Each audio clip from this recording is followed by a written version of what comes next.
e que eu acho que é uma oportunidade de a gente conversar e tudo.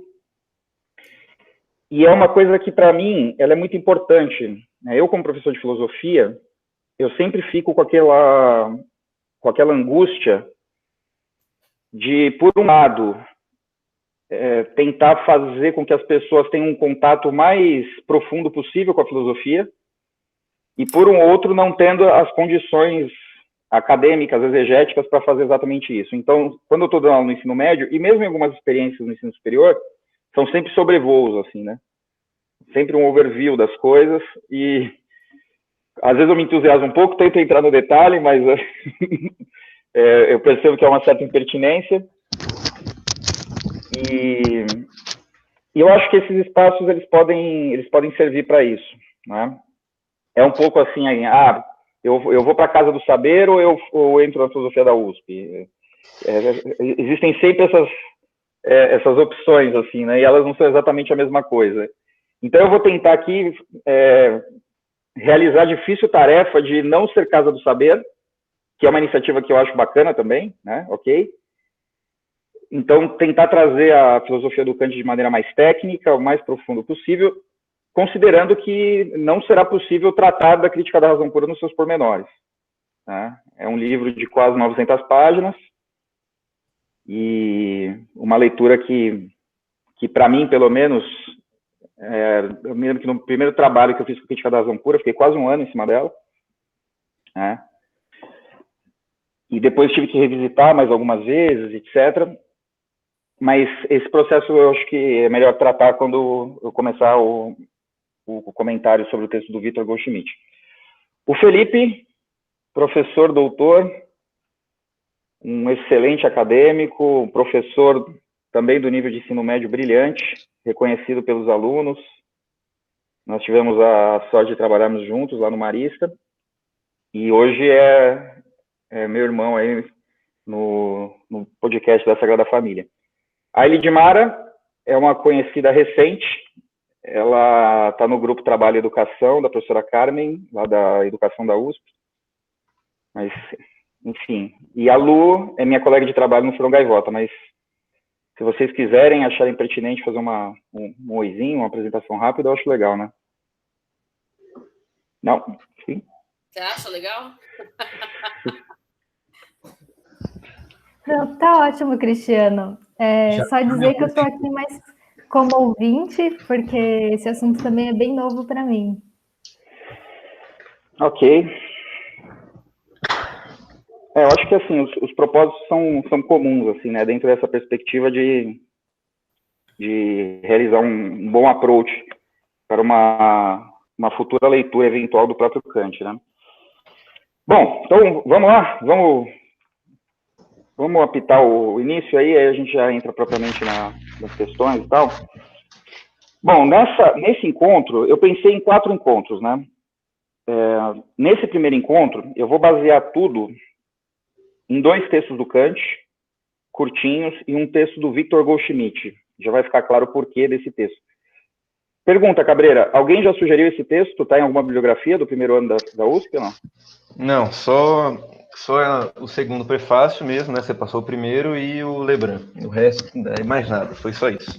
O do Goldschmidt, não? Não. Então, a minha suspeita está correta. A Faculdade de Filosofia da USP está mudando. Né? Esse era o texto que vinha quase junto com a prova da FUVEST. Assim, ó, se você quiser pisar aqui, você precisa ler, decorar e acreditar nesse texto. Era a carta magna do Departamento de Filosofia da USP. E os 2 textos do Kant, os prolegômenos, né, a introdução dos prolegômenos, e um trechinho do prefácio da primeira edição da Crítica da Razão Pura.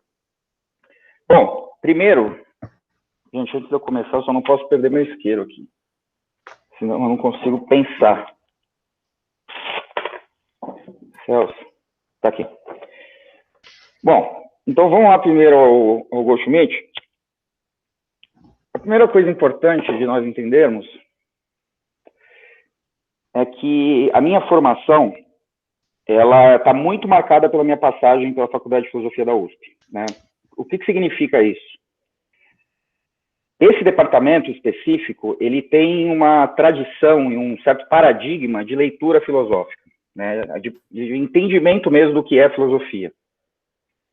E eu achei importante começar por aí, porque uma série de problemas metodológicos e de desdobramento dos pensamentos filosóficos, né, das escolas, etc., surgem porque existe uma certa bifurcação, por assim dizer, quando se aborda, né, um autor, enfim, um sistema, e essas duas direções não ficam claras, né? É como se nós não tivéssemos uma determinação muito óbvia sobre o que devemos fazer com o pensamento de um clássico.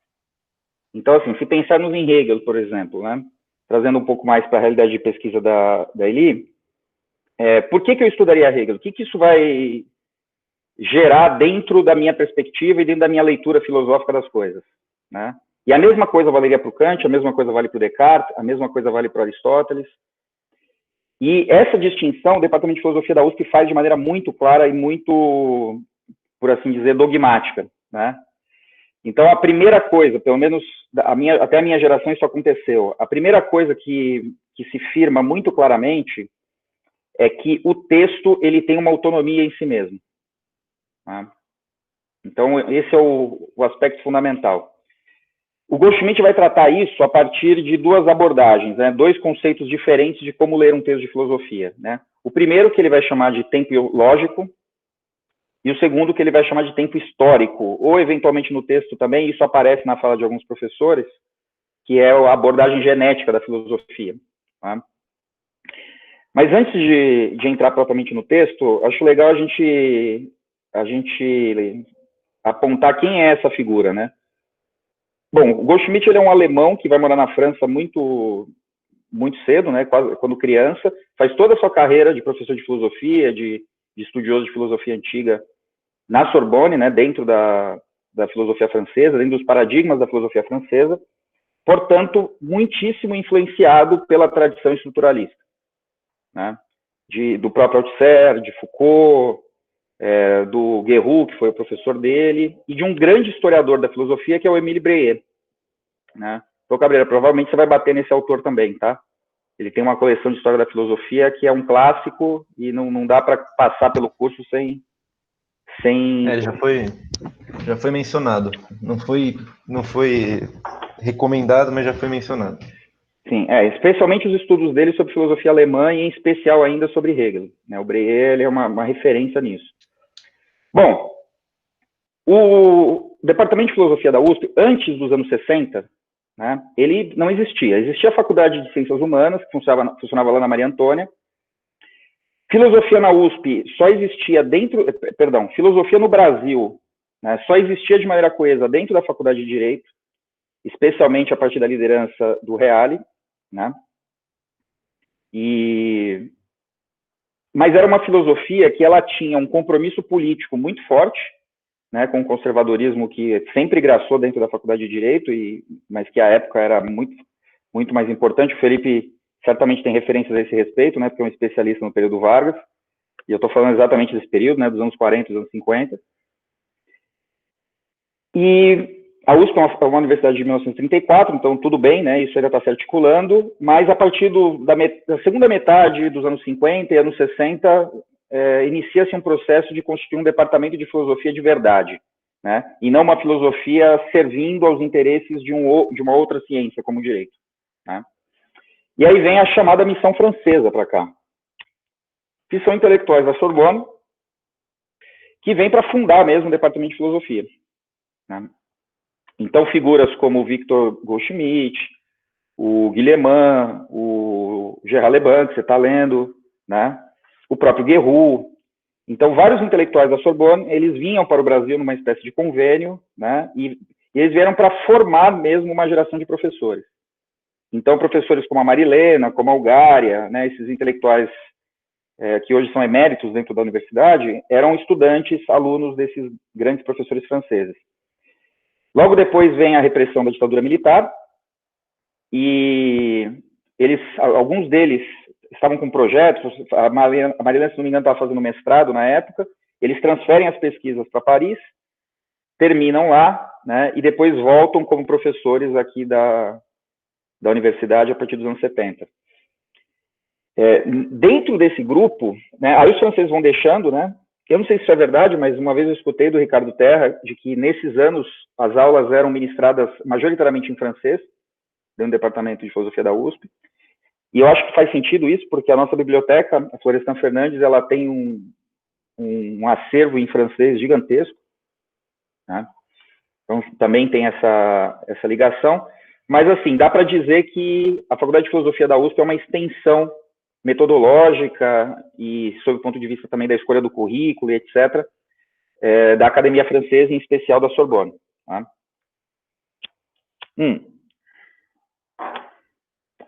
Outra menção que eu queria fazer, que é, enfim, uma informação importante e que a gente tem sempre que dignificar, é sobre a coleção Os Pensadores. Essa é uma coleção de referência, é um trabalho gigantesco. Eu, quando estive em Portugal em 2018, eu vi muito dessa coleção nas mãos dos estudantes lá da Universidade de Lisboa, né? E eles têm o Brasil como uma referência de traduções, né? Eles admitem que eles não têm um acervo de traduções tão bom quanto nós, e parte desse trabalho, parte dessa referência, dessa importância, está na coleção Os Pensadores. O que é a coleção Os Pensadores? É uma reprodução em língua portuguesa da coleção Great Books, da Enciclopédia Britânica. É claro que é menor, né, tem menos volumes. O Cabreira tem completa, né? São quantos, Cabreira? Uns 40 volumes, alguma coisa assim? A primeira edição tinha 45, a que eu tenho tem mais de 66. A Great Books deve ter 100, 150 volumes, alguma coisa assim. Mas é um pouco isso, né? Pegar os principais textos de algum pensador e traduzi-los todos. E são traduções excelentes. Né? A Marilena traduziu muita coisa, o Rubens Torres Filho, o Bruni, que foi meu professor de sociologia, enfim, vários nomes importantes. Acho que o Gianotti também traduziu coisas, enfim, várias figuras de referência lá da FEFELESH. Trabalharam nessa edição de 72, só que a época era tudo estudantezinho, né? É tudo gente ali que estava na casa dos 25, 30 anos e tal. E eu gosto de contar todo esse contexto para nós percebermos que é uma safra de intelectuais muito importante que nós produzimos, né? Então, até por isso também, apesar de hoje não trabalhar metodologicamente dentro desses parâmetros, os pianos, eu trago aqui o texto do Goldschmidt, por quê? Porque até hoje eu me beneficio dele no sentido de ter uma apreensão mais correta e orgânica das diversas escolas filosóficas, né? Porque trata-se de uma técnica de leitura, uma técnica de abordagem e mais uma postura diante do texto que eu acho absolutamente imprescindível. Então, se eu já puder dar uma primeira recomendação para você, Cabreira, siga essa tradição, ainda que ela não seja suficiente para você fazer filosofia para o resto da vida, mas ela será suficiente e muito profícua para que você, de fato, tenha uma formação de excelência, né? Acho que isso que é o mais importante. E eu entendo que a qualidade do Departamento de Filosofia da USP está exatamente nisso, né? Bom, agora voltando aos meus anos de graduação, né? Qual que era a ordem, qual que eram os pecados? A ordem era ler um filósofo considerando unicamente o que ele disse expressamente no seu texto. Então, qualquer coisa que esteja fora do texto do filósofo está desautorizado, né? É a nota 0. Então, sei lá, qualquer tipo de associação do Kant com Revolução Francesa, com pensamento liberal, com o individualismo moderno, tudo isso é pecado capital dentro da Faculdade de Filosofia da USP, né? O que importa no Kant é o que ele escreveu efetivamente, né? É o que está na letra do texto. E mais importante ainda, não é somente o que ele escreveu, do seu ponto de vista do conteúdo, mas qual que é a articulação da ordem das razões que está presente dentro do texto. E aí tem uma questão também que está no pensamento do Guerrero e do Breillat também, que o filósofo, quando ele se lança uma obra, ele não está traduzindo ou está materializando uma reflexão pronta, né? O processo de produção da filosofia, a própria escrita do texto, é um processo que se dá diante de uma escuridão, diante de uma obscuridade. né? Ele pode ter até algum plano de trabalho, algumas hipóteses, algumas teses que ele tencione refutar e etc. Mas o que vai sair é impossível de ser antevisto. Tá? Então, também isso é uma premissa importante do Goldschmidt, de todos esses caras, de todos esses franceses, que nós precisamos considerar que aquele texto, ele começou sem ter um telos, né? Sem ter uma meta clara. E aí ele foi se construindo a partir disso. Por que isso é importante? Porque o próprio texto ele vai apresentar alguns becos sem saída, né? E estudar o filósofo significa acompanhá-lo, né? Segurar no braço dele, e a leitura é essa, né? E acompanhá-lo em todos os becos que ele vai entrar. Sem julgá-lo no sentido de que o beco seria um desqualificativo da sua filosofia. Todas as filosofias terão isso, efetivamente, né? E você só vai compreender verdadeiramente o filósofo quando você, de fato, se permitir andar junto com ele. Então, ler o texto significa realmente andar junto com ele. Tem uma questão nesse sentido, que eu coloquei nas minhas anotações para estruturar essa conversa, que eu vejo muito nas obras de Hegel, de Fichte, de Gramsci, de Marx também, né? Enfim, pensadores que estão dentro dessa tradição, né, da filosofia alemã, que é o quê? Além dessa característica que o Goldschmidt aponta, existe uma outra que é por que um filósofo ele entra em polêmica com o outro? Né? É claro, ele intui certos problemas no pensamento de um outro intelectual, mas também nesse processo de enfrentamento e de refutação ele se reinventa. Então, na minha dissertação de mestrado, num dos capítulos eu procurei construir como que se dá isso no enfrentamento que o Gramsci faz do Benedetto Croce e do Giovanni Gentili. Né? Gentili é um filósofo de primeira linha, é um grande intelectual e um quadro orgânico do Partido Fascista, ministro da Educação do Mussolini, e o Croce é talvez o intelectual de maior prestígio nos anos 20 na Europa inteira. Né? Um filósofo de primeira linha, um neo-hegeliano, e também escrevia muito bem, tinha uma redação elegante, então ele era muito respeitado e admirado. Então, quando o Gramsci começa a trabalhar, né, os conceitos do Gentili e do Croce, você vai percebendo que ele vai incorporando certos pontos de vista do Gentili e do Croce. Então, na redação dele, começa a haver uma espécie de, que é o que o Gramsci chama de Aufhebung, né? Que é uma síntese, é uma superação que conserva. Né? Então, ele vai questionar o conceito de consenso do Croce e depois uma parte desse conceito de consenso é associado ao seu pensamento. Né? O pensamento dele ele sai de outro jeito no final do processo. E a mesma coisa acontece com Gentili também. E o Marx, por exemplo, quando ele vai atacar a filosofia do direito de Hegel, é engraçado porque ele não, você percebe isso no início do texto, né? Ele ainda oscila, ele ainda claudica diante do texto, mas na medida em que o texto vai avançando, você percebe que ele está ganhando mais confiança, mas a filosofia de Hegel está aparecendo mais também nas próprias deduções dele. Né? E isso acontece com Hegel em relação a Kant, na lógica principalmente. Então, dentro da lógica, quando Hegel, e aí depois eu menciono, né, o detalhe disso, mas quando Hegel começa a se bater com a filosofia transcendental, você percebe que ele começa a incorporar também. E eu acho que o caso mais clássico é o de Fichte, que é um filósofo que se entendia o discípulo de Kant, né? Ele entendia que seria o continuador de Kant, e quando ele escreve a sua obra principal, né, a Wissenschaftslehre, né, a Doutrina da Ciência, ele leva a filosofia de Kant para outro lugar. Tanto é que tem uma carta do Kant, um pouco antes de morrer, que só falta xingar a mãe do Fichte. É uma coisa bem grosseira, inclusive, né? Eu te desautorizo a mencionar o meu nome, etc. Mas, de fato, assim, ele entende que vai desdobrar o pensamento kantiano, que vai cumprir, né, a tarefa que o Kant deixou, mas ele acaba levando para um outro lado. Tá? Então, a filosofia é desse jeito. Sem contar o caso de Aristóteles, né, que era um discípulo de Platão e tal. Então, a filosofia ela acontece desse jeito. O que o Vitor está dizendo, o Goldschmidt, é que a filosofia ela tem um movimento próprio, né? Ela tem uma lógica própria.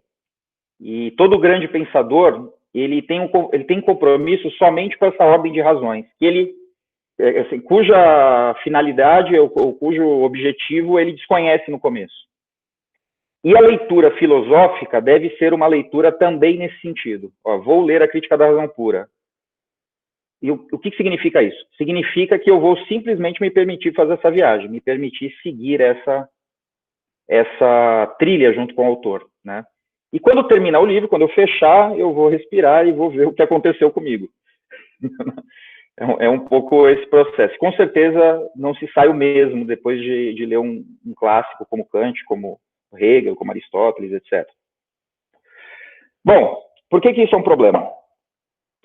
Porque, então já ficou claro, né, que quando você sai desse processo, você internalizou, acho que aquela filosofia, se você fez isso com cuidado, mas o problema é que existe um parte pri aí, que é o de tomar todos os sistemas filosóficos como potencialmente verdadeiros.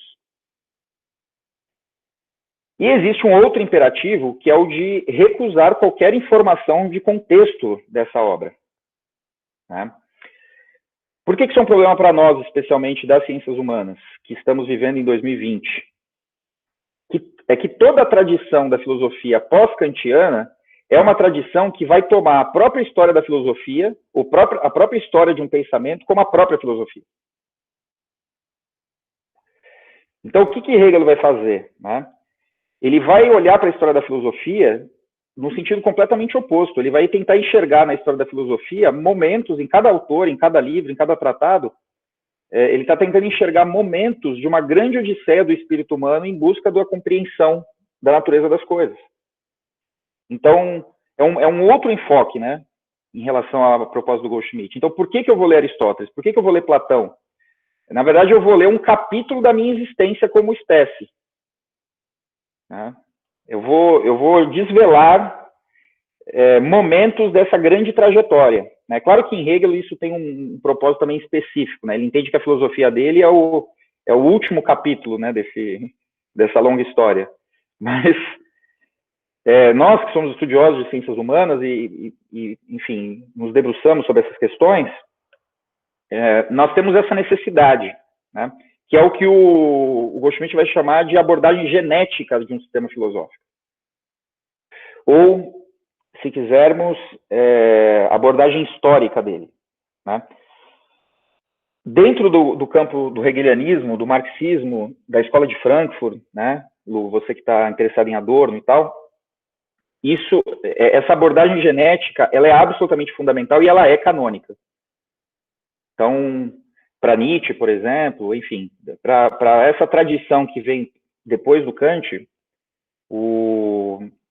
a compreensão das motivações, ainda que não declaradas e sequer conhecidas pelo autor, né? Mas as condicionantes daquela filosofia são os aspectos mais importantes que nós temos que buscar, né?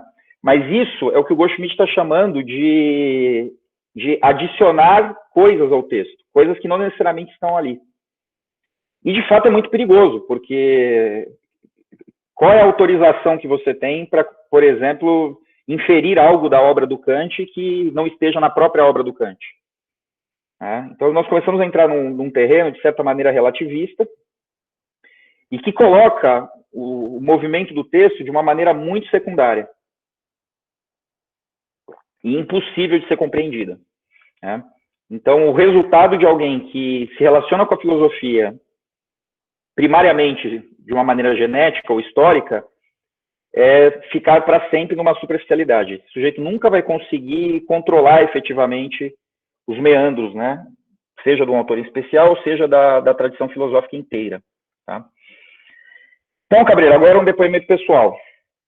Por conta da minha trajetória posterior, nossa, na hora que eu vou dar o recado, ele caiu. Vamos ver se ele volta aqui. Voltou?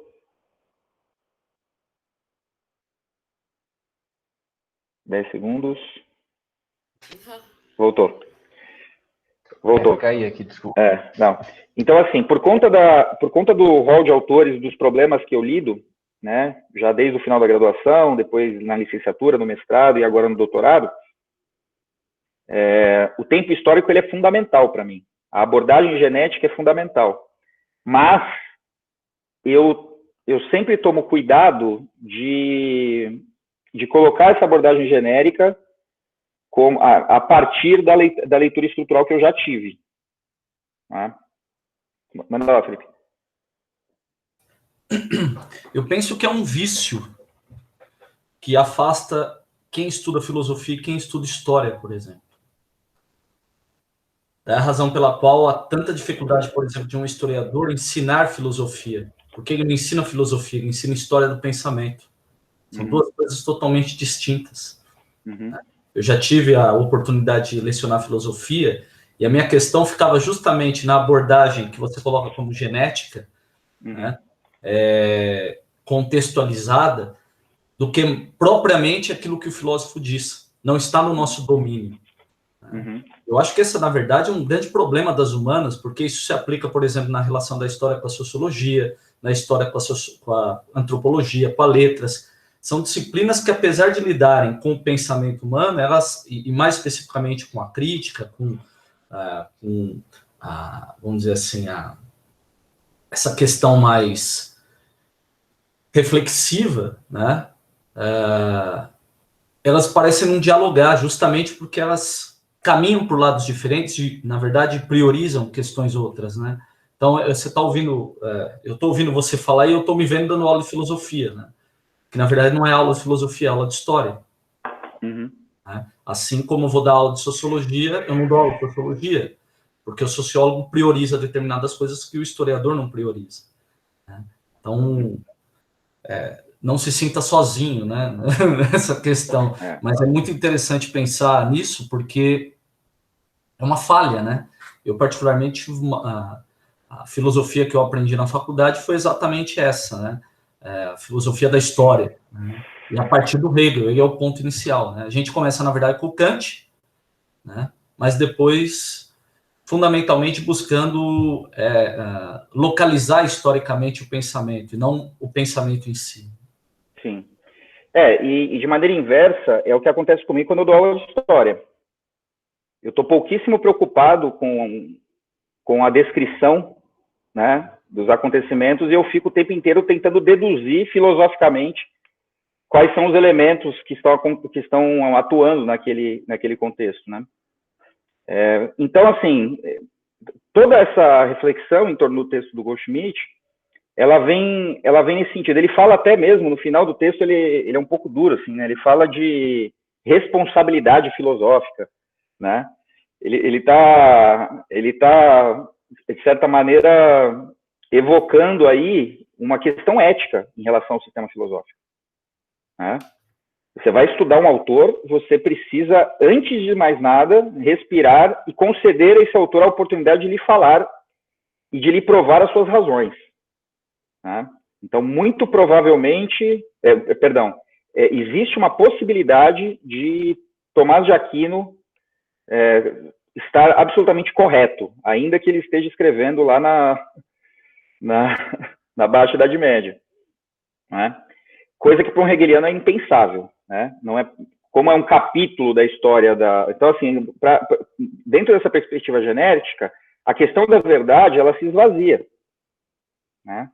O importante é quais são os elementos de consciência, os elementos ideológicos, as injunções materiais, históricas, que estão condicionando e estão dando luz para aquele pensamento. Né?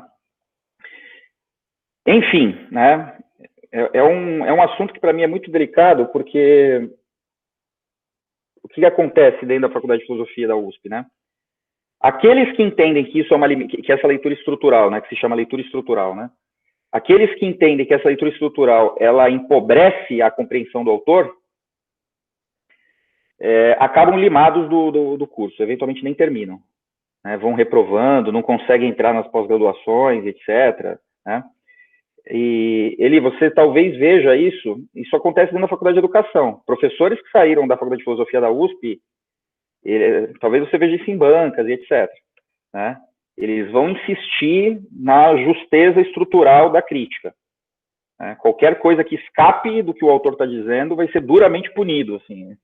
É uma coisa bem preto no branco. Mas, por um outro lado, não dá para fazer filosofia moderna desse jeito. Né? Por exemplo, eu não vejo, e aliás, essa foi uma das discussões que eu tive nos meus processos de orientação do mestrado. Não é possível tratar, por exemplo, um autor como Gramsci, um autor como Adorno, de maneira estrutural. Não faz o menor sentido isso.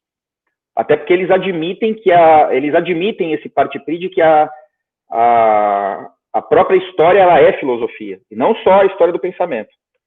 Né? A própria história social ela já é filosofia. Né? Na medida em que ela é uma articulação de racionalidades, ela é uma articulação de vidas que interagem com o mundo, mediadas, né, pela intelectualidade, pelas mediações racionais, por cosmovisões, por ideologias, etc. Né? As religiões e tudo mais. Então, isso tampouco é simples, né? Porque, vejam, tem uma anotação que eu fiz quando eu estava relendo o texto do Goldschmidt, que mostra o seguinte: se, para compreender o Kant, efetivamente, nós precisamos ter essa responsabilidade, essa atitude, essa ética estrutural, é preciso observar também que o próprio Kant nunca teve essa ética estrutural. Ele lê toda a história da filosofia de maneira genética. Né?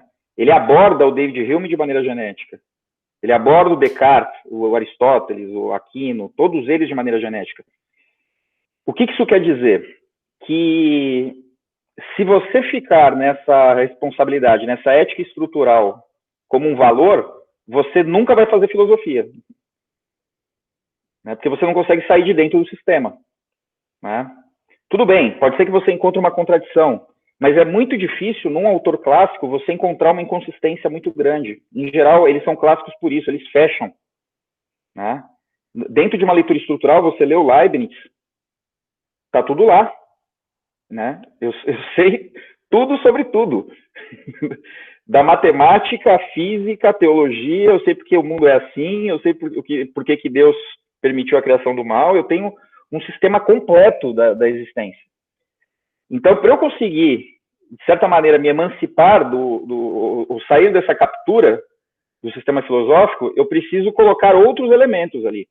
Então, é curioso como que o Kant, lá nos prolegômenos já, ele começa a anunciar uma série de desdobramentos do pensamento do Hume sem que eles estejam no pensamento do Hume. Né? E aí, logo depois, né, eu tinha lido há anos atrás, então eu reli essa semana de novo, eu lembro que eu anotei, eu falei, bom, mas isso não está no Hume. E aí vira a página e ele diz, né, apesar do próprio autor não ter anunciado isso, né, é disso que se trata. Então, para o sujeito se afirmar como filósofo, ele não pode ter essa ética estruturalista. Ele precisa ler os demais autores da tradição filosófica também dessa maneira sintética, eu diria, né? ou enfim, genética, né? Como o Victor Goldschmidt faz. Tudo isso para dizer que eu acho que nós precisamos de um meio termo. Né? Então, assim, enquanto você está na fase do livro, né, abrir a primeira página até chegar à última, ok, leitura estrutural, tempo lógico, né, e se permita existir dentro dessa temporalidade lógica. Né, se permita conversar com o autor, escutá-lo, né, como se fosse uma grande preleção. Mas, ao fechar o livro, é preciso ir para além dele. Né? Eu acho que essa combinação de atitudes é o que faz com que a filosofia continue viva para a gente, ela continue sendo alguma coisa que tenha algo a dizer sobre o nosso mundo, e não simplesmente um museu de ideias que a gente vai lá para buscar algo, sei lá, algum tipo de fetiche estético ou de erudição e alguma coisa nesse sentido. Né? Aí sim, aí qualquer autor, não precisa ser nenhum moderno, eu acredito que mesmo um autor medieval, um dos padres da igreja, ele pode nos dar elementos muito importantes para organizarmos a nossa percepção de mundo e, enfim, contribuir com os nossos trabalhos, seja lá onde eles estiverem, não é? Tudo bem até aqui? Bom, então, Cabreira, saiba que o Lebrun é mais um também dessa missão francesa, tá? Bom, agora vamos lá. Vamos entrar propriamente no Kant a partir de agora. Então, eu pensei basicamente em 4 abordagens, né? Então, a primeira de hoje, essa contextualização metodológica e uma exploração do contexto que levou o Kant à crítica da razão pura, né? Quais foram os embates intelectuais, as influências, as leituras, etc.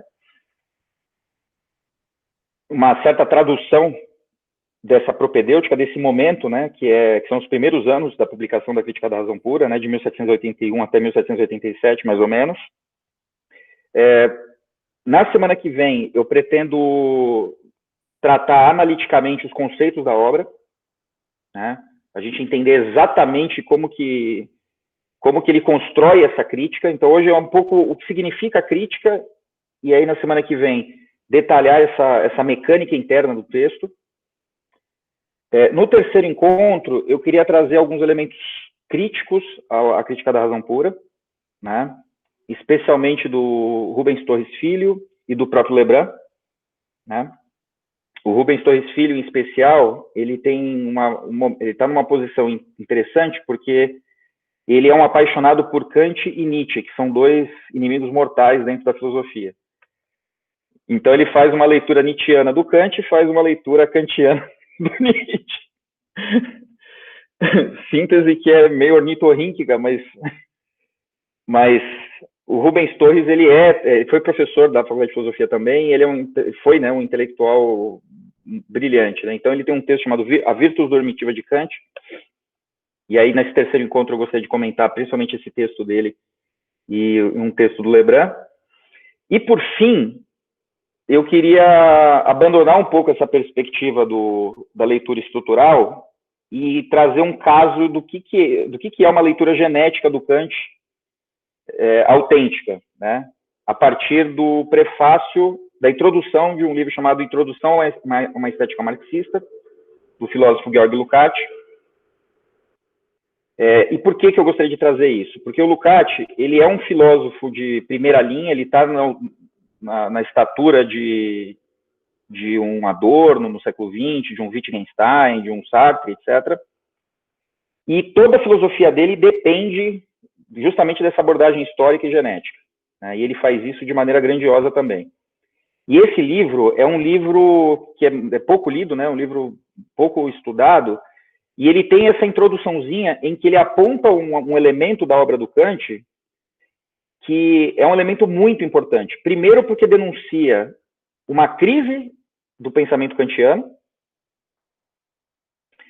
Demonstra também que o próprio Kant percebeu essa crise e tem toda uma solução para ela.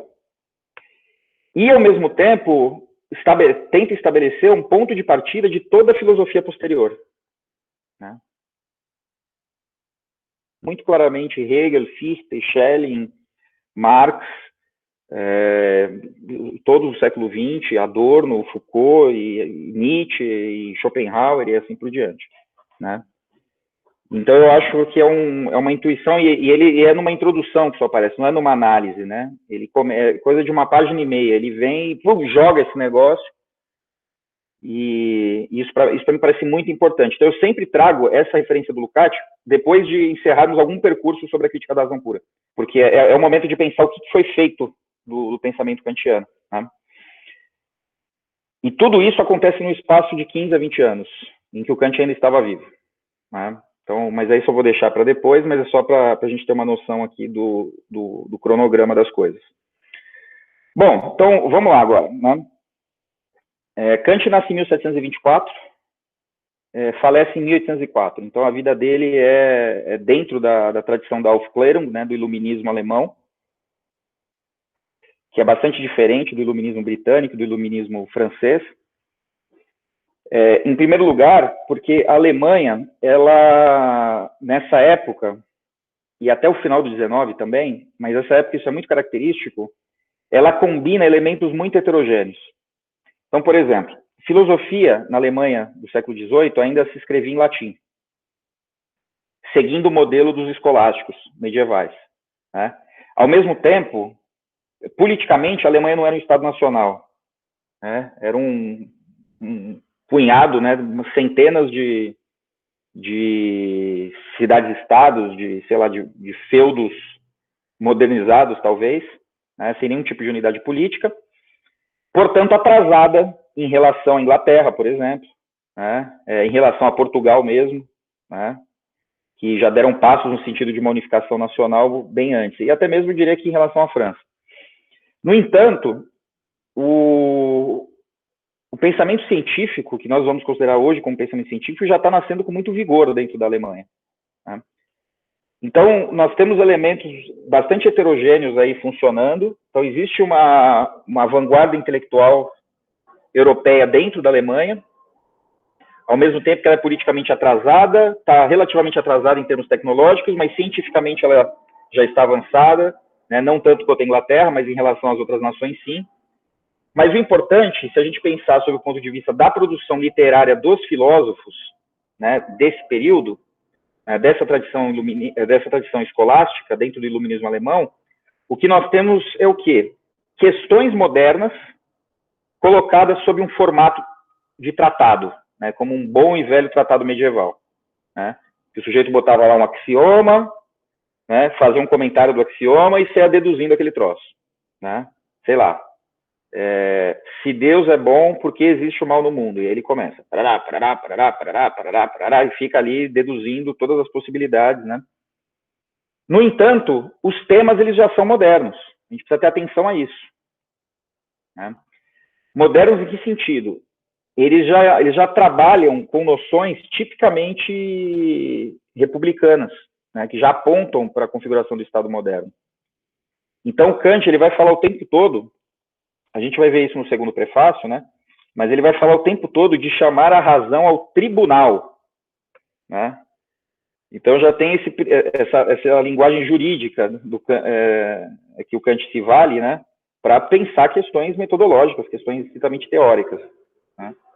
Então isso vai aparecer muito fortemente, né? O tempo inteiro no texto. E ele é, sem dúvida nenhuma, um dos grandes pensadores iluministas. Tanto é que ele é muito importante dentro das faculdades de Direito, né? Ele é uma referência fundamental para o weberianismo dentro da sociologia, uma referência fundamental para o John Rawls, por exemplo, que é um autor muito utilizado hoje, né, nas ciências humanas, entre outros, né?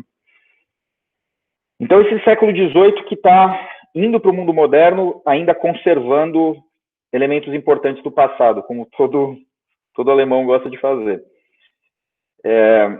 Na sua juventude, o Kant ele era basicamente um leibniziano, né? Basicamente ele seguia a filosofia de Leibniz, e o seu interesse fundamental está relacionado à filosofia da natureza, que é o que nós chamamos hoje de física, né? E as matemáticas abstratas, né? Não as matemáticas aplicadas, né? Então ele é muito interessado. Antes de entrar na universidade, ele é um preceptor, ele ensina crianças, né?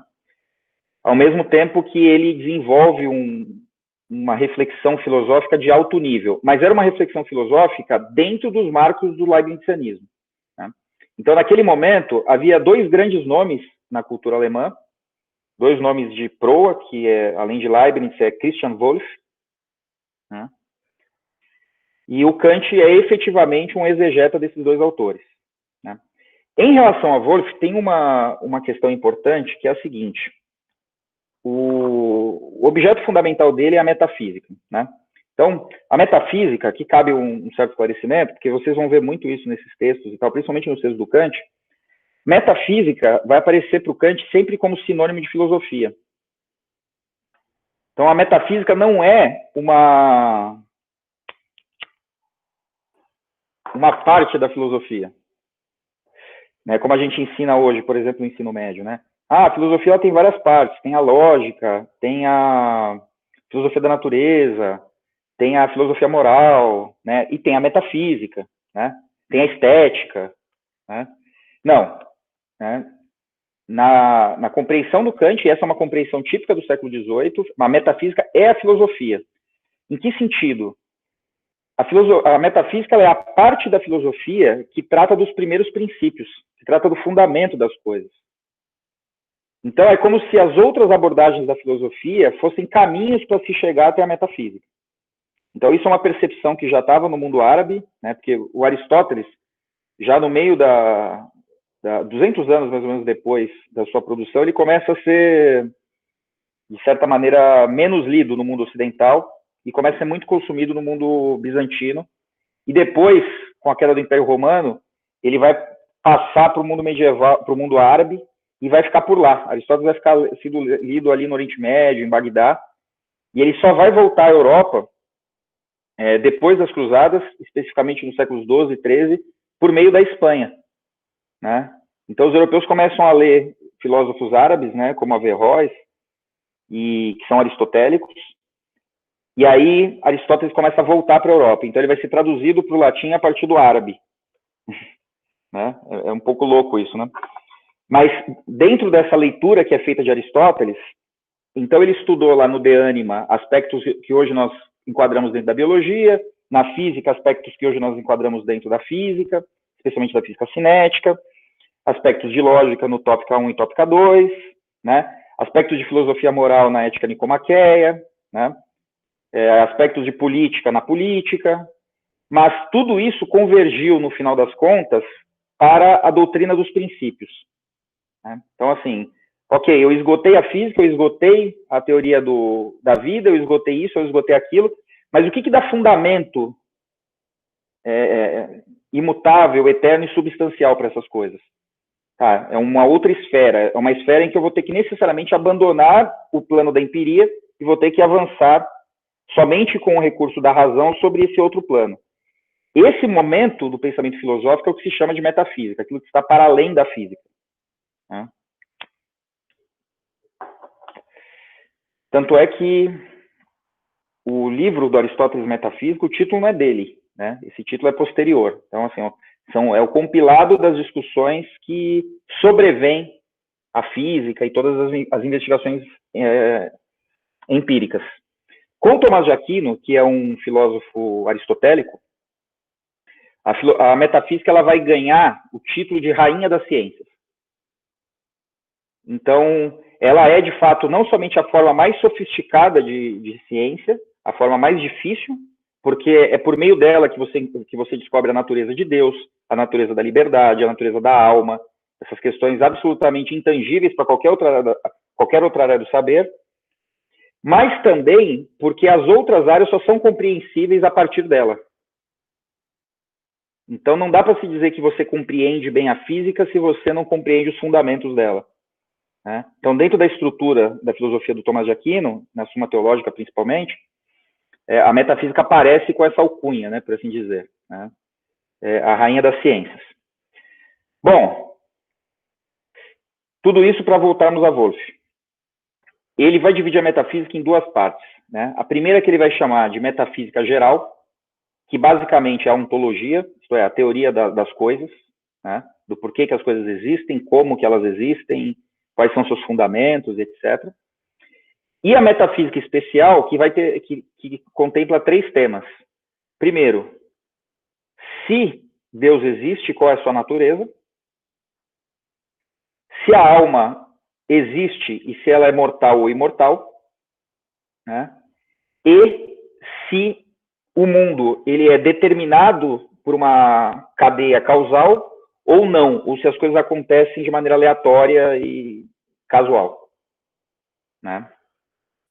Então, a primeira está sob o título, né, da subciência Teologia Racional, a segunda, Psicologia Racional, o termo psicologia aí é a teoria da alma, né, não existe essa psicologia empírica que nós vamos ter no século XIX, e o terceiro, a Cosmologia Racional, que é quais são as leis que fundamentam as coisas que existem no universo, né?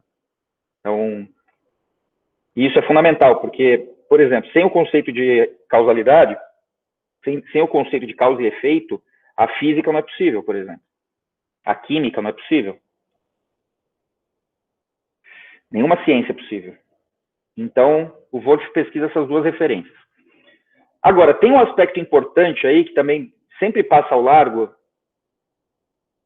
e eu vi isso, sei lá, eu acho que eu não li isso num comentário sobre a filosofia do Kant, eu acho que eu li isso em alguma introdução a livros do Wolff. Ele é um sujeito muito perseguido dentro da Europa. Por quê? Ele viajava muito e durante uma fase da vida ele foi para a China. E na China ele estudou o taoísmo, ele estudou o I Ching, ele estudou várias tradições da filosofia oriental. E quando ele volta para a Alemanha, ele apresenta um projeto filosófico de tentar fundamentar uma moralidade que prescinda da ideia de Deus. Porque, veja, na tradição escolástica, a filosofia como rainha das ciências, ela vai demonstrar a existência de Deus, e não somente demonstrar a existência de Deus, mas colocar Deus como fundamento ontológico da existência das coisas, né, e como princípio de toda a moralidade possível. É um pouco aquela questão do Dostoiévski, né? Se Deus não existe, tudo é permitido, né? Então, assim, não é só uma questão de crença, é uma questão de necessidade conceitual. Sem o conceito de Deus, eu não posso pensar uma moralidade possível, né? Eu não posso, porque eu fico sem critério objetivo para definir o que é uma boa conduta e o que não é. E o Wolff, ele traz essa hipótese, ele fala, não, nós não podemos contar com a ideia de Deus para fundamentar uma moral, né? Nós precisamos contar somente com a racionalidade. Nós temos que conseguir deduzir uma moralidade a partir da simples razão. E ele vai sofrer uma reação violenta dentro da Alemanha, né, somente do fundamentalismo luterano, e ele vai passar a vida escapando, assim, né, vai ser perseguido, tal, vai para a Holanda, vai para cá, vai para lá. Mas essa proposta do Wolff cai bem para o Kant, porque o Kant está pensando já num terceiro termo. Ele está pensando o seguinte, bom, é verdade, se eu dependo do conceito de Deus para fundamentar uma moral, eu também vou depender do conceito de Deus para fundamentar uma política. Porque o próximo passo da filosofia moral é a filosofia política. E aí lascou, né? Porque aí nós estamos nos quadros de um Estado teocrático, e não de um Estado laico, iluminista, como já está se esboçando no próprio pensamento do Kant. Então, o Kant ele vai acolher essa ideia. Os dois são cristãos, tá, gente? Eles vão à igreja direitinho e tal. A questão é, de novo, essa atitude filosófica, né? Eles estão percebendo que esse é um caminho furado, na verdade, né? Que a resultante dessa articulação entre os conceitos de Deus e moral pode parecer inocente à primeira vista, mas ela vai ser extremamente problemática quando nós derivarmos para outras instâncias do pensamento. Por um outro lado, e aqui começa a entrar um pouco mais no contexto da crítica da razão pura, as provas da existência de Deus ao longo da história da filosofia, elas foram fortemente contestadas, né? E de maneira bastante robusta. Então, a filosofia cética ela tem uma importância dentro da história da filosofia. Então, essa é uma outra preocupação do Kant. Olha, se o vigor cético é tão poderoso, e se a ideia de Deus é fundamento da moralidade, então, se nós ficarmos suscetíveis a uma demolição cética do conceito de Deus, a moralidade vai embora, né? Então, ele também tem essa preocupação. Ele fala, como que vai ficar a convivência urbana se a moralidade, por exemplo, está sendo questionada porque uma tradição filosófica veio e derrubou, por exemplo, um edifício metafísico qualquer, né? Então, ele também tem essa preocupação. Se eu fundamentar somente na razão, o consenso está garantido, né? E aí nós podemos pensar no estabelecimento de uma paz universal, né? Tem um livro dele chamado Paz Perpétua, né? Que trata exatamente desse aspecto, né? Como é possível encontrar a paz perpétua, né? A partir da elaboração de um consenso baseado unicamente na razão em relação à moralidade, em relação à conduta e, por conseguinte, em relação à política e assim por diante, né? E daí ele vai derivar uma outra reflexão num texto chamado Ideia de uma História Universal sob o ponto de vista cosmopolita, que ele está pensando na paz mundial, né? Assim, olha, o caminho para a paz mundial é justamente essa universalização, né, essa ideia de um cosmopolitismo baseado na pura razão. Todas essas ideias vêm do Christian Wolff, todas elas, né? Então, ele se vale dessa ideia para fundamentar todas as suas abordagens iluministas e republicanas, etc., que o colocam dentro da tradição da Aufklärung. Né? Bom, ele vai trabalhar nesse contexto até 1755, mais ou menos. Tem uma passagem interessante nesse ano, que tem o terremoto de Lisboa, e ele vai escrever uma análise científica sobre o terremoto, vai abordar algumas hipóteses para aquilo. E eu sempre lembro com carinho dessa história, porque eu li esses textos, e quando eu fui a Lisboa, é interessante porque ainda existem marcas do terremoto, né? Tem uma igreja no centro de Lisboa que está toda rachada, que aí eu perguntei por que essa igreja está rachada. Não, foi isso aí, foi no terremoto. O terremoto de 1755? Rachou lá, não arrumamos ainda, né? 250 anos depois, né? Uma igreja muito bonita, mas toda caindo aos pedaços, assim, né? Então, o Kant vai também gerar uma contribuição dentro dos marcos científicos, e a partir de 1755, 56, ele vai começar a fazer preleções sobre metafísica.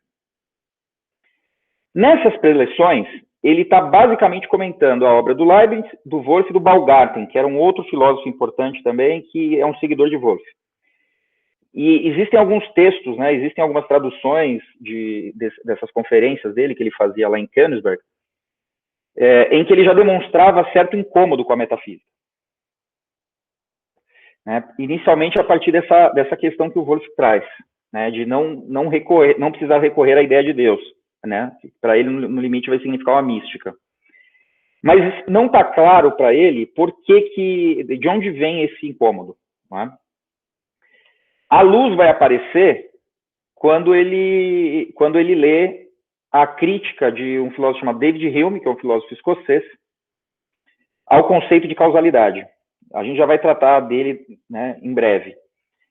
Mas essa crítica vai gerar uma virada importante nas reflexões do Kant. Tá?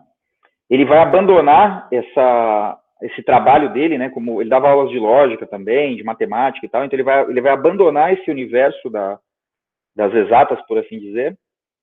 Nossa, isso é péssimo dizer, né, porque a filosofia do Kant é muito exata, mas esse universo hoje compreendido como das ciências exatas, e vai procurar desdobrar, então, esse clarão que o Hume abriu para ele.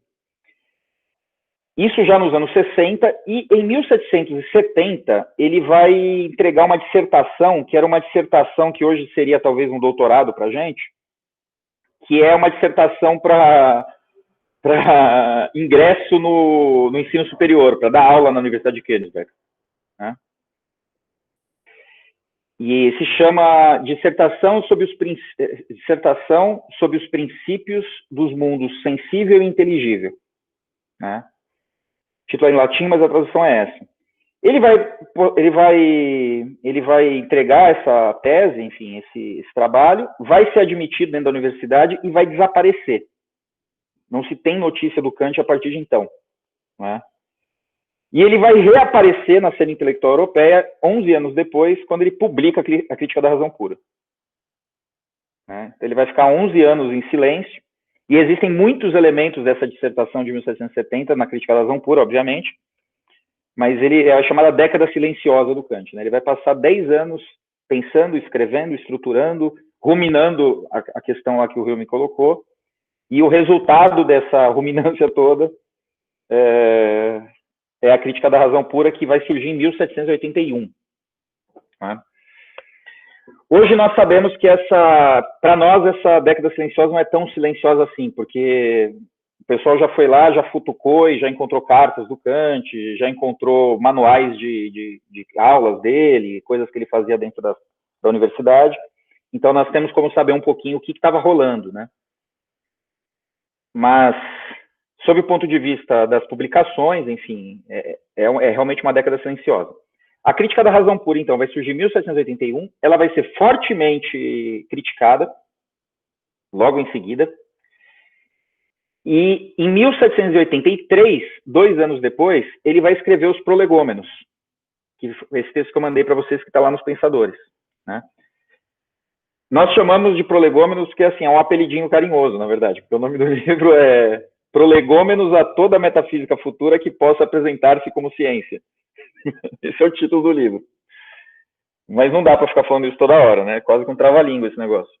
Então, o título carinhosinho é Prolegômenos, em que ele vai responder a alguns críticos e vai, de certa maneira, apresentar o programa da crítica da razão pura de maneira mais popularizada, né?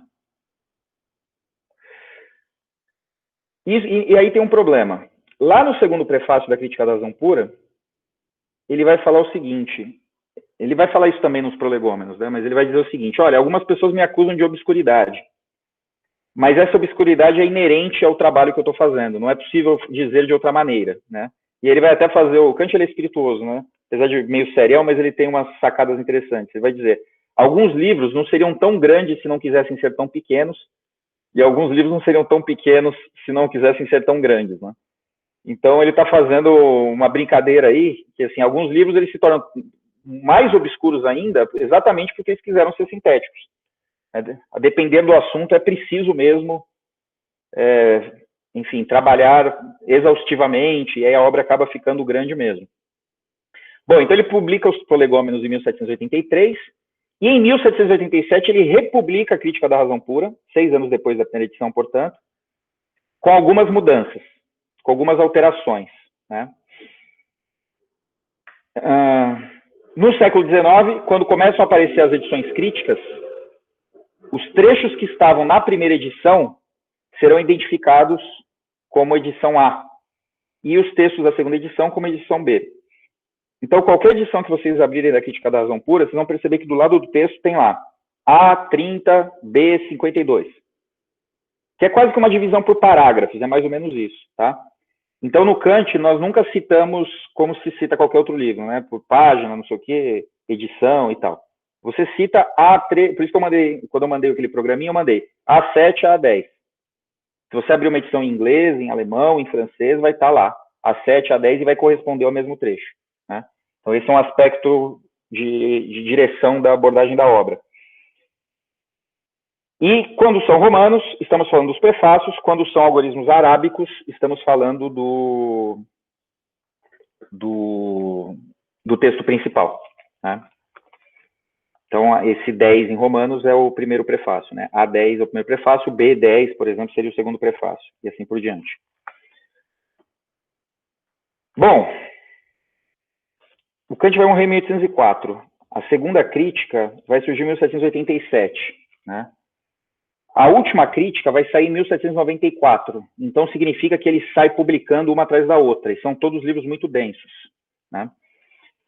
O Guilhermin, que foi professor do Lebrun, ele vai argumentar, e o Lebrun também vai nessa direção um pouco lá no Kant, o Fim da Metafísica, ele vai argumentar que, na verdade, o Kant tinha pensado um único livro, mas ele começou a ficar tão volumoso que ele desdobrou em três obras, né?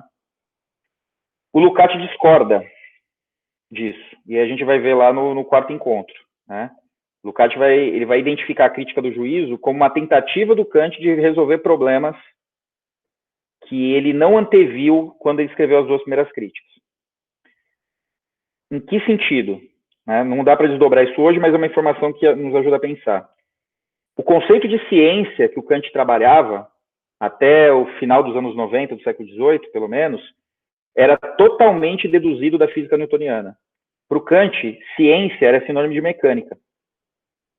Mas, não com os mesmos resultados, não com a mesma importância, mas também de maneira contemporânea, está surgindo um Robert Boyle na Inglaterra, está surgindo um Maupertuis na França, está surgindo um Lavoisier um pouco depois.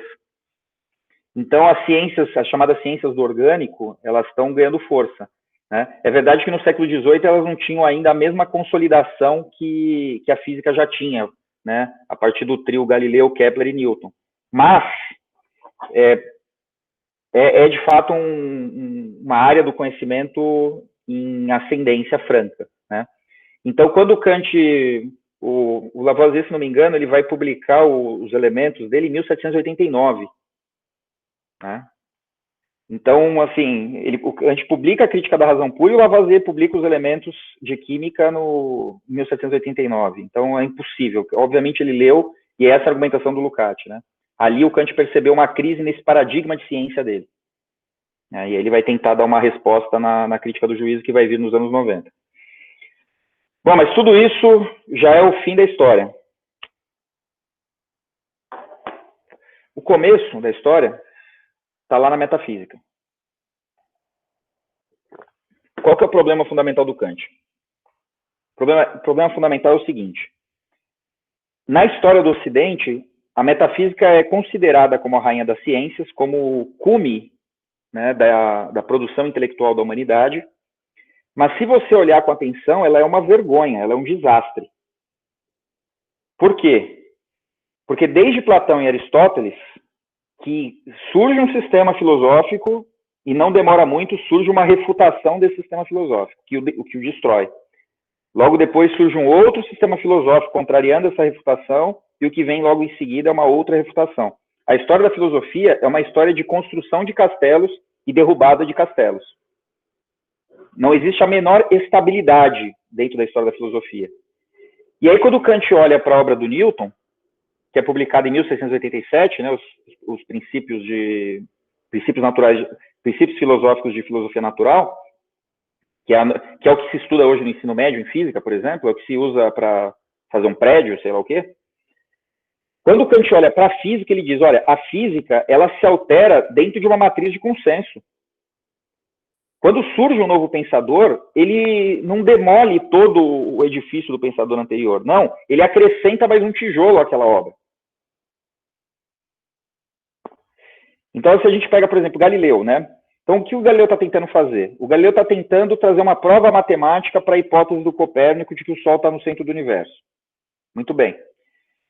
Aí ele vai lá no livro 4 dos diálogos dele de 1682 e apresenta o argumento da teoria das marés como uma prova, então, de que a Terra está em movimento. Falhou. Mas, nessa mesma argumentação, ele intui que o que vai resolver esse problema é a teoria da matéria. Então, no outro diálogo que ele publica em 1642, 10 anos depois, já sob a condenação do Vaticano e da Inquisição, ele esboça a chamada teoria do glúten. O que é o glúten? É uma substância que junta as coisas, junta a matéria. Né? O Copérnico vai pegar essa ideia e vai deduzir a teoria das órbitas elípticas, e o Newton vai pegar essas duas ideias e vai deduzir as suas 3 leis fundamentais. Né? E vai definir matematicamente a gravidade. Então o Kant está olhando para isso. Ele fala, olha, na física, um pensador ele vai até onde pode e o próximo continua o trabalho. Mas na filosofia, não.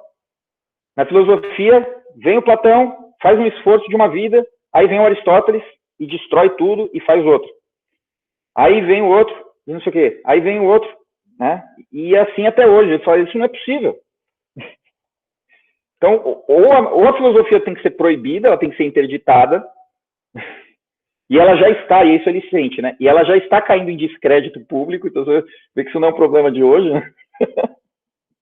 É um filósofo, um viajandão, então, né? Então, assim, ela já está perdendo essa reputação de rainha das ciências, está começando a virar um saber de segunda ordem, mas, ao mesmo tempo, ele diz, isso é trágico, porque, de fato, a metafísica, ela é efetivamente o fundamento da moral, pelo menos. E ela talvez seja o fundamento da ontologia, o fundamento da ciência da natureza. Então, nós precisamos tentar salvar a metafísica, tentar salvar a filosofia por uma última vez. Então, é isso que ele está fazendo na década silenciosa, né, de 1770 em diante. Né? Então, vejam, juntando um pouquinho as peças, né? Ele já demonstra desconforto em relação à metafísica leibniziana, especialmente a partir daquela questão do Wolff, de tentar fundamentar tudo dentro da razão. Mas o insight vai vir quando ele vai ler a obra do Hume, que é o que ele vai chamar de despertar do sono dogmático. Ele vai dizer, o Hume foi né? Deixa eu até para ler aqui, né? Ele vai dizer, olha, confesso francamente, deixa eu só abrir aqui. Tá aqui.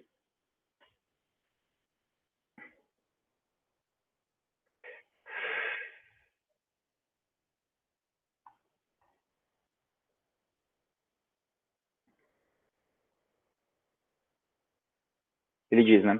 Confesso francamente, a lembrança de David Hume foi justamente o que há muitos anos interrompeu pela primeira vez o meu sono dogmático e deu às minhas pesquisas no campo da filosofia especulativa uma direção completamente nova. Então, essa menção ficou muito famosa, né? Então, o Hume como o sujeito que despertou o Kant e assim por diante. E ele vai construir isso, né, ao longo de uns 4 ou 5 parágrafos nessa introdução dos prolegômenos.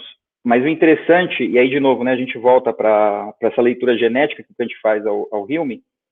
O Hume, na verdade, ele vai atacar um conceito específico da metafísica e, por conseguinte, também de todas as áreas da ciência. Né? O Hume ainda está trabalhando nesse quadro, né, de que a metafísica é a rainha da ciência e fundamenta todas as outras, inclusive a física newtoniana, tá? E qual que é o grande projeto dele, que vai aparecer, se não me engano, no capítulo 9, né, das investigações sobre entendimento humano? Ele vai dizer o seguinte, olha, vocês supõem que o conceito de causalidade, o conceito de conexão necessária entre as coisas, é um conceito racional, né? É uma coisa que está inscrita na própria natureza das coisas. Mas, na verdade, não. Né? A causalidade, ela nada mais é do que uma crença que nós criamos a respeito do comportamento das coisas, que surge a partir do hábito. E aí o exemplo que ele vai dar é o do nascer do sol. Né? Que ele vai dizer o seguinte, não é possível apresentar nenhuma prova racional, e prova racional aqui é prova pura, prova necessária, tal como se faz nas matemáticas, né? Tal como se faz no Teorema de Pitágoras, por exemplo. Então, não é possível apresentar nenhuma prova racional de que o sol vai nascer amanhã. Ninguém pode ter essa certeza absoluta, apodídica, lógica, de que o sol vai nascer amanhã. Né? A única coisa que nós podemos ter em relação a esse evento é uma expectativa de que ele vai nascer amanhã. Então, porque até hoje ele nasceu, isso é a minha experiência individual e também a experiência de todos da minha espécie, o Sol sempre nasceu, né? Eu acredito que ele vai repetir esse comportamento amanhã. Mas o fato de haver uma altíssima probabilidade do Sol nascer amanhã não significa que haja uma necessidade de que ele vá nascer amanhã. Eu sempre falo que em filosofia, 99,9% é diferente de 100%. Esse 0,1 é muito importante. Né? Então, para que você consiga definir algo como científico, você precisa ter uma certeza. Você precisa conseguir estabelecer um nexo causal necessário entre os eventos. Né? Senão, o que você está fazendo é projetar para a objetividade algo que, na verdade, tem uma natureza subjetiva, que é o hábito, que é a observação. Então, e o Hume vai dizer, todas as ideias que relacionam causas e efeitos, elas não podem ser deduzidas a partir da razão, elas são deduzidas da experiência. E se elas são deduzidas da experiência, elas são contingentes. E se elas são contingentes, então elas não são necessárias e elas não são científicas.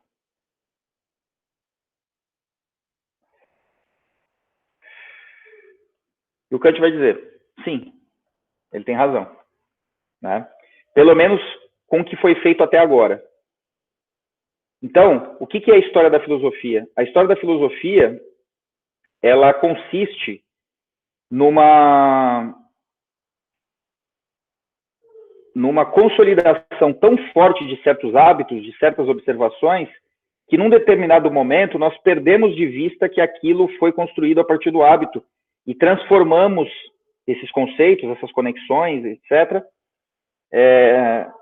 em algo que tem uma origem a priori, que tem uma origem racional, que tem uma origem eventualmente divina, e assim por diante. Né?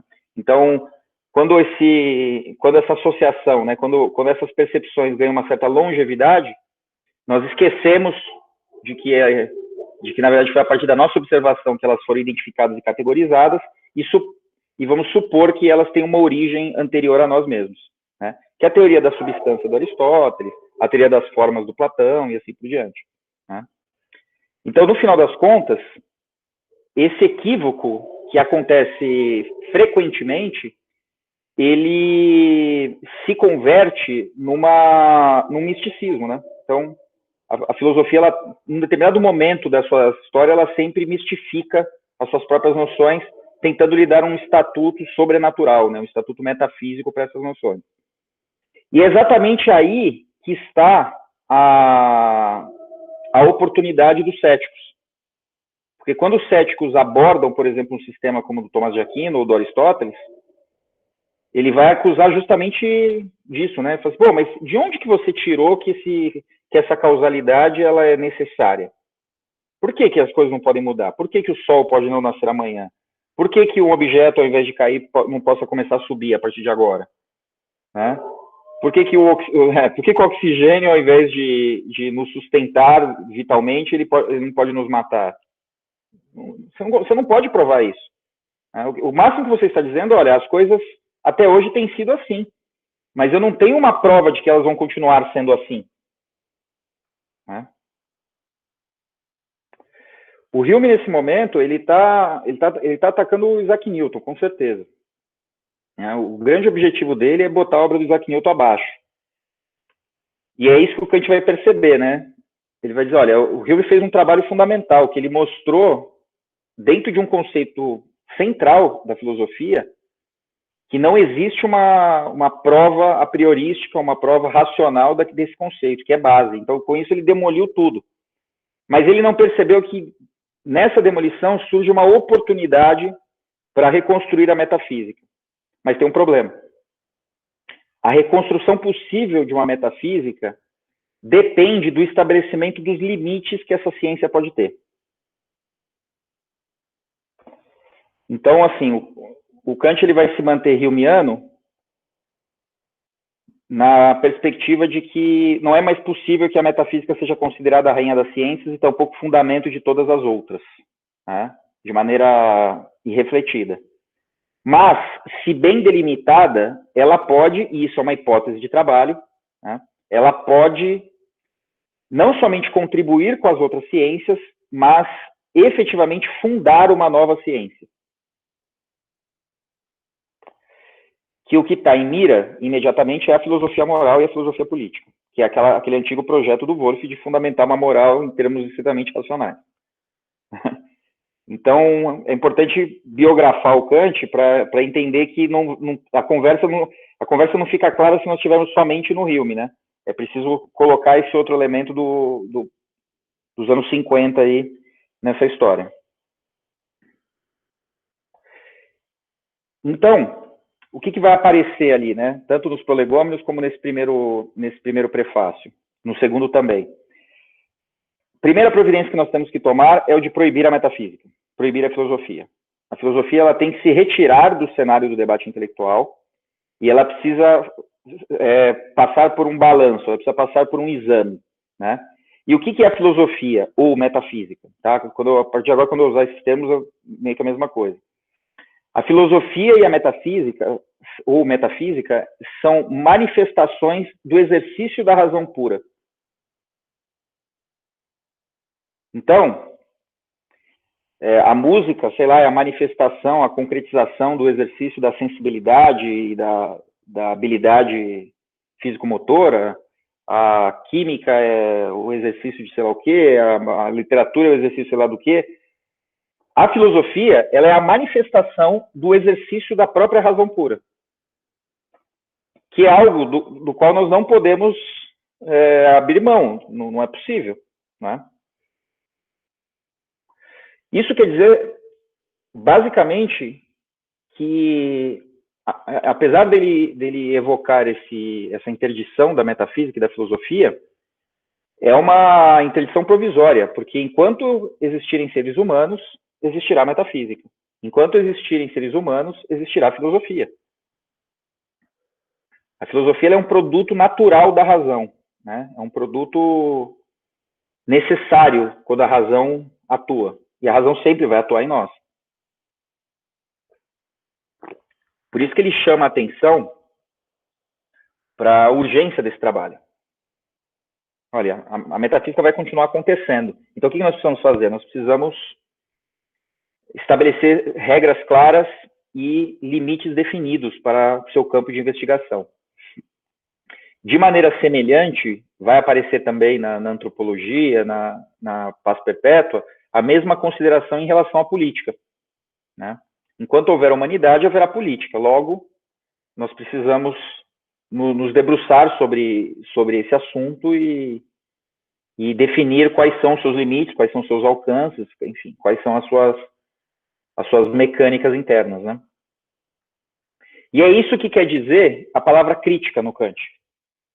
Crítica quer dizer esse balanço, esse exame, né? Esse momento de interdição para investigar como a razão funciona, porque se nós descobrirmos como que a razão funciona, nós vamos descobrir como que o erro metafísico acontece, né? Como que nós tomamos alguma coisa que é empírico e contingente por algo necessário sem percebermos, né? No primeiro prefácio,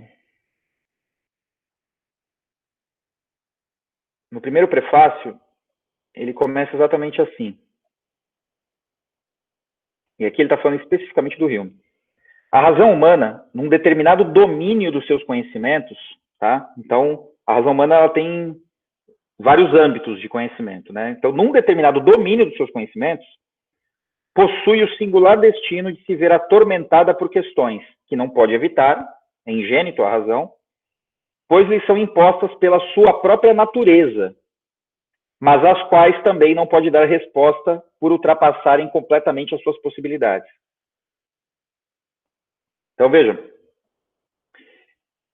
a razão ela vai desenvolver essas questões, que lhe são ingênitas, mas ela vai ficar atormentada porque ela também não as pode resolver, né? Eu vou aqui antecipar um pouquinho, que a gente vai tratar disso no próximo encontro, mas uma dessas questões é a questão da eternidade, tá? Então, vejam, para que a física exista, é preciso que o conceito de causalidade esteja estabelecido. E o que diz o conceito de causalidade? Tudo que existe é efeito de uma causa anterior. E essa causa, por sua vez, é efeito de uma causa anterior. E assim a gente consegue estabelecer duas sequências, né, lineares. Uma para o futuro e uma para o passado, né? E assim a gente consegue ir deduzindo a origem do universo até o Big Bang, e a gente pode, por exemplo, projetar uma vacina. E esse fármaco, esse medicamento vai tirar minha dor de cabeça, ou vai me imunizar com uma doença. É série causal. Eu dependo da série causal para fazer isso, né? E como que eu sei que houve um supercontinente chamado Pangeia? Série causal, né?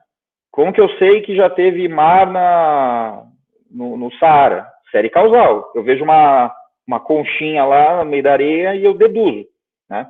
Então, a causalidade é um conceito absolutamente fundamental para a ciência.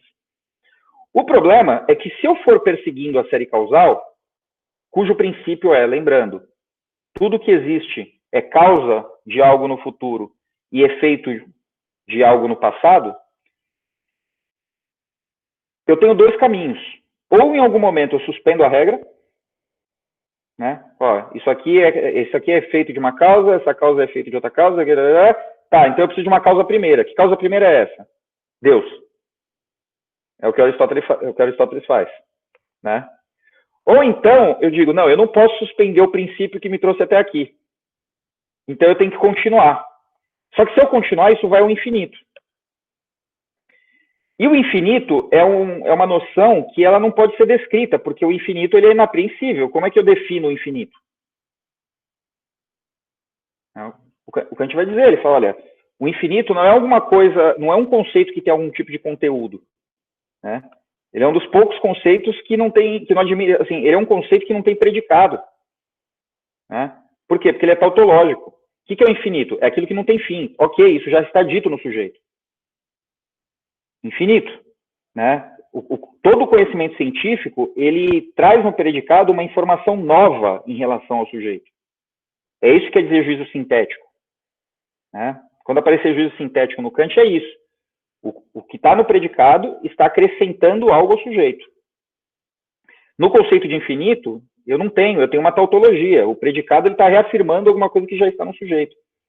Então, vejam, se eu não cometi o erro ontológico de suspender o princípio da causalidade, agora eu cometo um erro lógico, porque eu saio de uma dedução sintética e caio numa tautologia. Porque dizer que o universo é infinito é É pior do que dizer que ele começou com Deus ou com alguma outra coisa. Tá? Aliás, esse foi o objeto da minha iniciação científica, né? A minha ideia era dizer que toda cosmologia é impossível, mesmo a contemporânea, que conta com teoria das cordas, com teoria quântica e etc. Porque no final das contas os caras dizem, olha, a origem das coisas, a origem do universo é o Big Bang. Tá, mas o que aconteceu no Big Bang? Ah, uma partícula hiperdensa explodiu. Tá, mas essa partícula existia, então algo existia. Nós continuamos no mesmo problema que os gregos tinham de como que é possível surgir algo do nada. Né? Então, é um pouco isso que o Kant está dizendo. A razão, ela vai se colocar esses problemas. Só que quando ela se colocar esses problemas, ela não vai conseguir resolvê-los. Então, nesse momento, ela vai ter que postular, ela vai ter que postasear uma noção. Deus, sei lá o quê. E aí os céticos vêm e derrubam esse troço todo. E aí a filosofia fica nessa lenga-lenga interminável, né? E a vida é muito mais fácil para os físicos, porque eles não têm que explicar nada sobre esse tipo de coisa, né? Sobre a origem do mundo e etc. Eles só têm que explicar por que a bolinha cai naquela velocidade, por que o carro desvia na tangente, etc. E tal, né? Então a crítica, ela é isso, a crítica é esse momento de balanço. Né? O Kant vai dizer, olha, a gente vai ter que investigar a razão. A gente vai ter que investigar a razão e detalhar o seu funcionamento, a sua estrutura interna, e aí a gente vai conseguir localizar a origem do erro. Né? Esse é o ponto fundamental.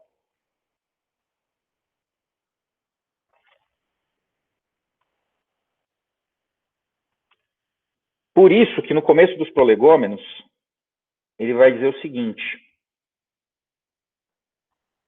Deixa eu voltar aqui.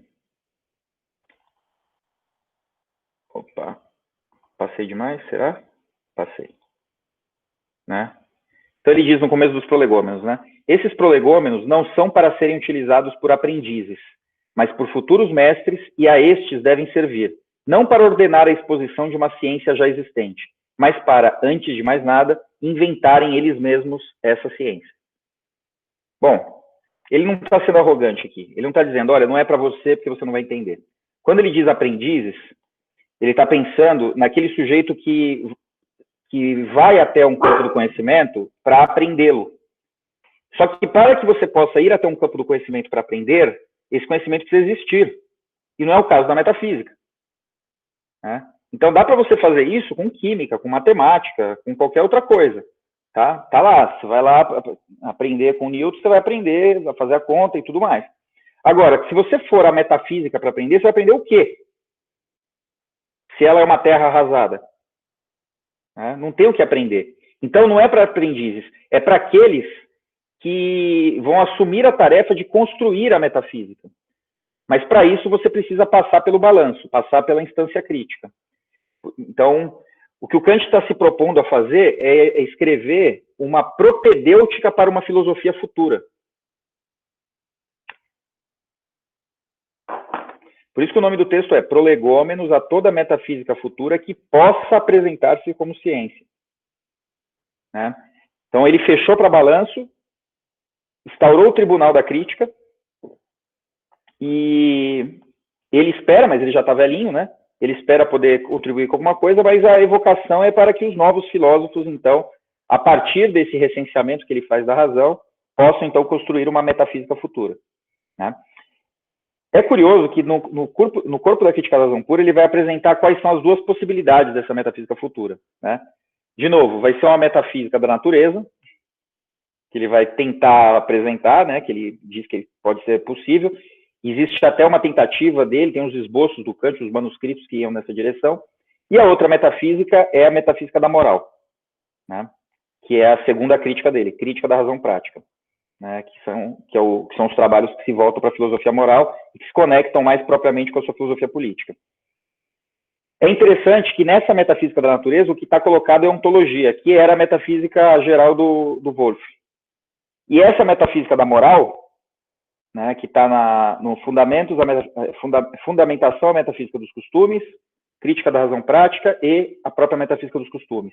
Então essa tríade, né, da filosofia moral dele retoma quais temas? Deus, alma e cosmologia. Então, na filosofia moral, ele está retomando o projeto da metafísica especial do Christian Wolff. Então, é o mesmo guri lá dos anos 50, né, tentando prestar contas, né, com seus grandes mestres, né. Outra perspectiva importante aí, e agora também analógica, mas a gente percebe isso nas marcas do texto, né? Nos prolegômenos isso vai aparecer mais claramente, né? Mas no segundo prefácio também. O Kant ele vai colocar a filosofia crítica dentro desse quadro moderno das grandes revoluções.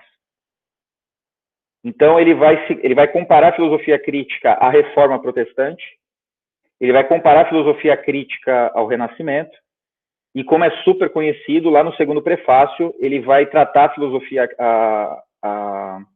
filosofia crítica como uma revolução copernicana. Então, essas figuras, né, de Lutero, de Copérnico e de todos os renascentistas italianos, é muito presente, assim. Então, dá para entender, dá para pensar que a crítica da razão pura seria, então, a reforma ou o renascimento, ou a Revolução Francesa, se quisermos, dentro da filosofia. Então, a modernidade ela tem esses marcos de ruptura, né? Na política, a Revolução Inglesa, a Revolução Francesa, na filosofia, a crítica da razão pura, na religião, a Reforma Protestante, nas artes em geral, o Renascimento, e, enfim, no pensamento político também, com Maquiavel e assim por diante.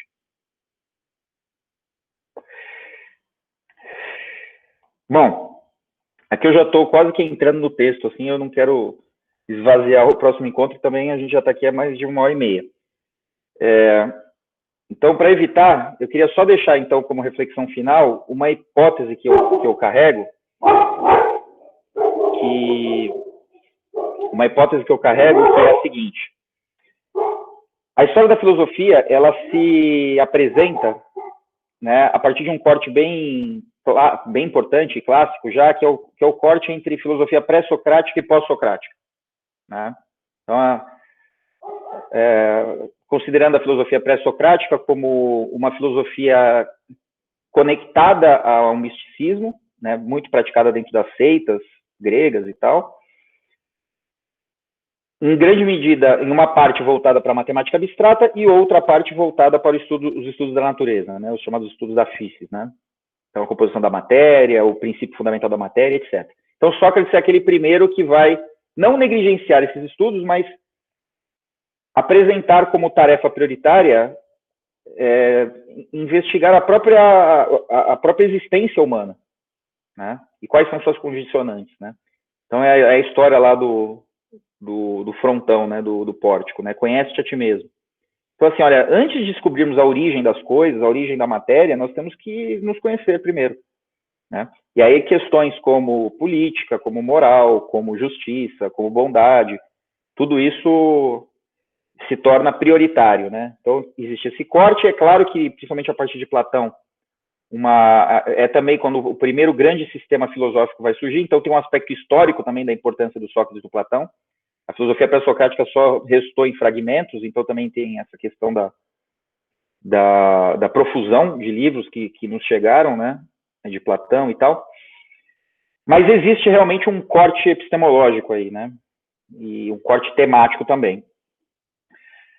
Eu gosto também de trabalhar com a hipótese, e isso eu costumo escrever nos meus textos e tal, de que a gente tem que pensar também numa filosofia pré-kantiana e pós-kantiana.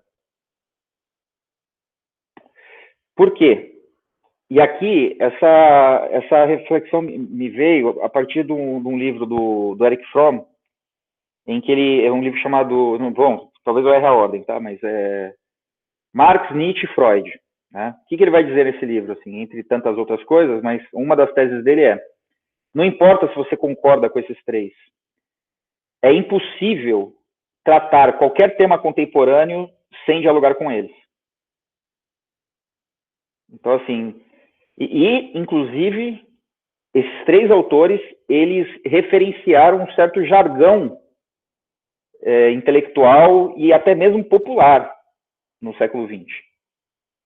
Então, assim, discutir a sociedade sem discutir relações entre classes sociais é impensável, né? Discutir o indivíduo sem pensar em consciente e subconsciente, etc., é impossível, né? Então, são referências fundamentais. Eu penso a mesma coisa em relação ao Kant, especialmente sob o ponto de vista desse momento de recenseamento de uma ciência, né? Esse momento de... antes de fazer uma ciência, eu preciso estabelecer uma instância crítica que defina quais são os seus parâmetros saudáveis para que haja um progresso científico, né? Então, ninguém mais vai fazer filosofia ou ciências sociais depois do Kant sem se preocupar em estabelecer quais são os parâmetros epistemológicos, né? Então, o Hegel vai fazer isso abertamente, né? Abertamente ele vai fazer isso, em diálogo, em refutação com Kant. Mas, por exemplo, vamos lembrar que o Capital do Marx, ele tem como subtítulo Crítica da Economia Política, né? A Sagrada Família é Crítica da Crítica Crítica, porque ele está fazendo a crítica de uma escola filosófica da época chamada Crítica Crítica, né? Os caras se intitulavam Crítica Crítica, com uma evidente origem kantiana, e o Marx faz a Crítica da Crítica Crítica, né? E depois vão surgir até algumas coisas menos nobres, assim, né? Tem um livro chamado Crítica da Razão Tupiniquim. Mas, assim, isso vai, de certa maneira, frequentar as ciências humanas de modo geral. Olha, eu não posso continuar simplesmente sem mais, né? Nisso, existe sempre uma certa ênfase e uma certa preocupação metodológica. A questão do método se torna muito importante, né? E também essa pretensão à cientificidade, né? Então, as ciências humanas, elas vão ficar dentro dessa cantilena kantiana, né? De que, olha, nós precisamos de um caminho seguro, tal como a física teve, né? Nós precisamos de um caminho seguro, né? E enfim, a polêmica do Marx com Weber, por exemplo, né? O Weber argumentava que o marxismo, ele não era cientificamente neutro, né? Que ele trazia elementos subjetivos, ainda que sejam coletivamente subjetivos, né? Mas ele trazia elementos políticos, elementos que não são do escopo da ciência para conseguir deduzir os fenômenos, então isso invalidava como teoria social. Então ele pretende ali estabelecer uma sociologia neutra, uma sociologia axiomática e tal, né? O Durkheim vem da tradição positivista e tenta também fazer a mesma coisa. Enfim, na psicologia eu não conheço muito, mas eu imagino também que existe essa preocupação, né, de definir parâmetros antes de iniciar um processo. Mas, seja na nomenclatura, ou seja nessa preocupação metodológica, o Kant vai ser uma voz sempre presente em todo o pensamento posterior, né? Ainda que não declarado. Por exemplo, são muito escassas as menções que o Marx faz ao Kant, né? Mas é muito perceptível. Em pensadores como Lukács, por exemplo, se nós pegarmos História e Consciência de Classe, que é um livro de 1919, é um livro muito kantiano, né? Inclusive imitando algumas seções, né? Na Crítica da Razão Pura, essa questão de como que a metafísica se perde, que eu vou tratar na semana que vem, se chama Antinomias da Razão Pura. No História e Consciência de Classe, o título da sessão é Antinomias do Pensamento Burguês. E é a mesma estrutura, exatamente a mesma estrutura operando, mas agora dentro do registro da dedução da luta de classe, da ontologia do ser social e etc, né? Então não tem jeito, o Kant é um autor que é muito presente. Eli, você está estudando o Gramsci, é isso? Dentro do Gramsci, as menções ao Kant são escassas, deve ter umas 10 no máximo, nos 6 cadernos. Mas eu fiz um caminho em direção ao Gramsci via Croce, né? Então, o conceito de consenso do Croce, que é muito importante no conceito de sociedade civil do Gramsci, ele passa por esse conceito de uma razão universal que é capaz de estruturar uma paz perpétua, né? Então, o Croce vem disso, né? Então, é um pouco por aí, assim. Bom, o Gramsci não fala muito do Kant, mas ele se bate com o Croce, assimila elementos de um conceito importante, de outros também, E esse conceito, quando você vai ler o próprio Croce, você vê aí o Kant aparecendo o tempo inteiro lá, né, sendo citado, crítica do juízo, não sei o quê. Então eu entendo que a gente precisa pensar a filosofia como também esse corte, assim, né, entre uma filosofia, por assim dizer, inocente em relação às suas próprias possibilidades, né, inocente nessa crença de que ela é capaz de dar conta de todos os domínios da existência, inclusive os domínios imateriais, mas, por outro lado, e aí, nesse momento pós-kantiano, uma filosofia, como que tem um conceito que ele usa, né, que é a fase de maturidade dessas ciências, né, da filosofia. Ele vai usar isso também num contexto totalmente iluminista, né, ele vai esboçar essa ideia. A nossa época é a época da maturidade intelectual, civilizacional, né, é o momento em que nós tomamos a existência nas nossas mãos, né, e não a colocamos sob algum tipo de tutela divina, mística, fatalista, alguma coisa assim, né. Então, a filosofia também vai passar por esse processo de, olha, o que eu consigo fazer? Ela vai ter uma postura adulta, então, a partir do Kant, né? Eu acho que é isso, gente. Deixa eu ver se tem... Estou disciplinado no tempo aqui, né?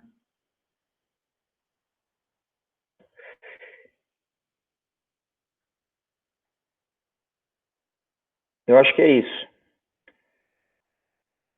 Bom, então não sei, vocês têm questões, tem alguma coisa que pareceu obscuro, queiram comentar, não sei se vocês tiveram a oportunidade de ler os textos também, eu gosto de passar um pouco sobrevoo sobre o texto, né, porque senão você precisa de 4, 5 horas, né, para ficar ali, etc. Mas talvez eu tenha passado alguma questão muito importante. Gabriel, você que está aí com a leitura mais em dia, tem alguma observação? Não, acho que foi bem esclarecedor. Acho que ficou tudo certinho. Legal, legal.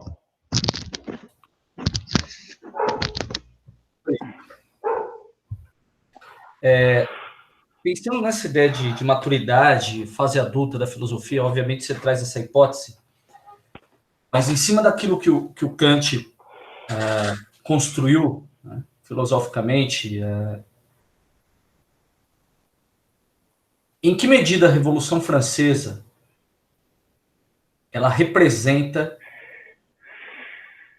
vamos dizer, ela é uma materialização desse projeto em alguma medida? E se for, né, de que forma isso acontece? Porque o que a história fala é de uma grande empolgação do Kant com a Revolução, né? Uhum. Então, ele rompeu com seus horários, né? Não, quando ele rompeu com os horários, foi quando ele leu o Emílio do Rousseau. Eu gostei sobre o Rousseau ontem. Não sei se vocês conhecem a história, mas o Kant ele era um jeito tão disciplinado que ele dava um passeio em volta da igreja lá de Königsberg, sempre no mesmo horário. Então ele virou uma piada, assim, as pessoas diziam, você quer saber que oração? Olha o filósofo da caminhada dele que você sabe que é rigorosamente às 5 horas lá, ou às 10 da manhã, sei lá que horas que era. E teve um dia que ele acordou e começou a ler o Emílio do Rousseau, né, o Tratado de Educação do Rousseau, e ele ficou tão entusiasmado que foi o dia que ele não saiu para dar a caminhada dele.